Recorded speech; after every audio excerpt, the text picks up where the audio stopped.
नमस्कार दोस्तों, मैं अमन गौतम इंस्पिरेशनल स्टोरी सीरीज की इस वीडियो में आप सभी का स्वागत करता हूं। दोस्तों, एक वन था जो बहुत ही खुशहाल, वहां पर रहने वाले सभी जीव खुशी खुशी अपना जीवन यापन कर रहे थे, क्योंकि वहां पर एक बहुत ही कुशल प्रशासक शेर राज करता था, जिसने अपने राज्य को बड़ी ही कुशलता से संभाला हुआ था। परंतु दोस्तों, होता क्या है कि एक दिन दुर्भाग्यवश उस वन के राजा शेर की मृत्यु हो जाती है।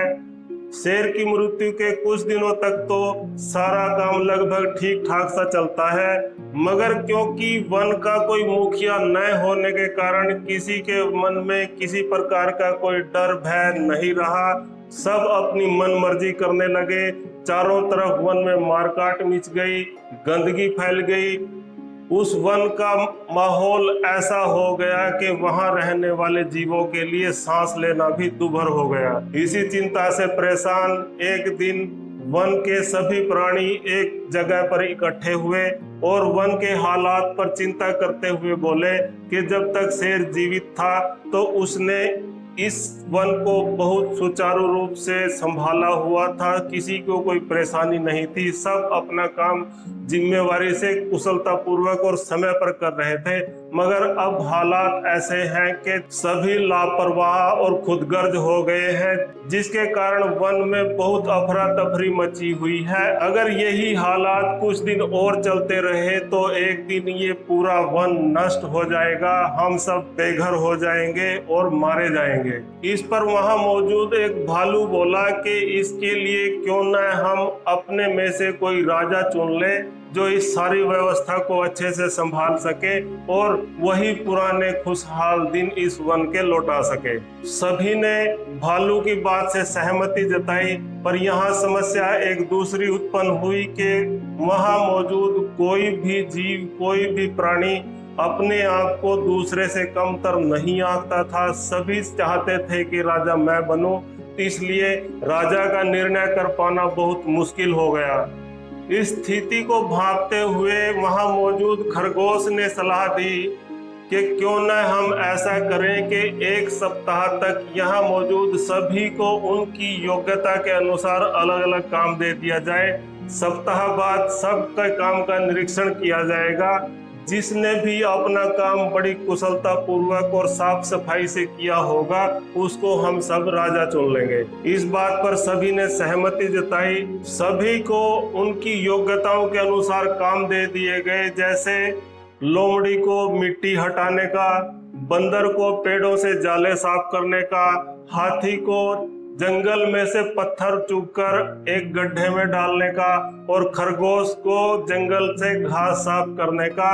इसी तरह के अन्य अन्य काम सभी जीवों को उनकी योग्यता के अनुसार दे दिए गए। जब एक सप्ताह बीत गया तो सभी जानवर अपने अपने कामों का ब्यौरा लेकर एक जगह मैदान में इकट्ठे हुए। सभी ने अपना काम बहुत ही मेहनत, लगन और साफ सफाई से किया था, सिवाय एक हाथी ने, जिसने पूरे सप्ताह एक भी पत्थर उस खड्डे में नहीं डाला था जहां का उसको काम दिया गया था। अब यहाँ पर एक दूसरी समस्या और उत्पन्न हुई कि किसका काम सबसे बढ़िया है, इस बात का निर्णय कैसे किया जाए। इस पर वहां मौजूद मोर ने सुझाव दिया कि सभी के पक्ष में मतदान करा लिया जाए।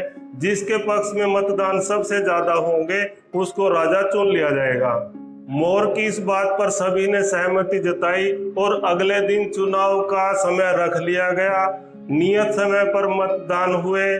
मतगणना में पाया गया कि हाथी को बाकी सभी जानवरों से अधिक वोट मिले हैं। इस खबर को सुनकर बाकी सभी जानवर हैरान और अवाक रह गए कि जिसने पूरे सप्ताह भर एक पत्थर भी उस खड्डे में नहीं डाला उसको सबसे ज्यादा वोट मिले कैसे। सारी सभा में ये बात चल ही रही थी कि वहां पर पक्षीराज गरुड़ उपस्थित हुए और उन्होंने सबको संबोधित करते हुए कहा कि देखिए, हाथी हर रोज मैदान से उठाकर पत्थर गड्ढे के पास लेकर आता था, परंतु गड्ढे में पत्थर डालने से पहले इसने देखा कि वहां पर मेरे अंडे रखे हुए थे, तो इसने वो पत्थर गड्ढे में डालने की बजाय बाहर मैदान में एक जगह पर एकत्रित करना शुरू कर दिया।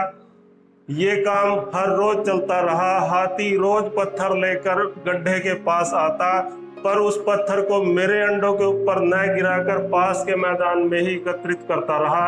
इसने मेरे अंडों को बचाने की एवज में अपने राजा बनने की लालसा को भी छोड़ दिया। इसकी इसी परोपकार की भावना को देखते हुए हम सभी पक्षियों ने हाथी के पक्ष में मतदान किया है, क्योंकि हम पक्षी इस वन में बाकी सभी जानवरों से ज्यादा है, इसलिए इस हाथी के पक्ष में मतदान अधिक हुआ है और ये विजयी हुआ है।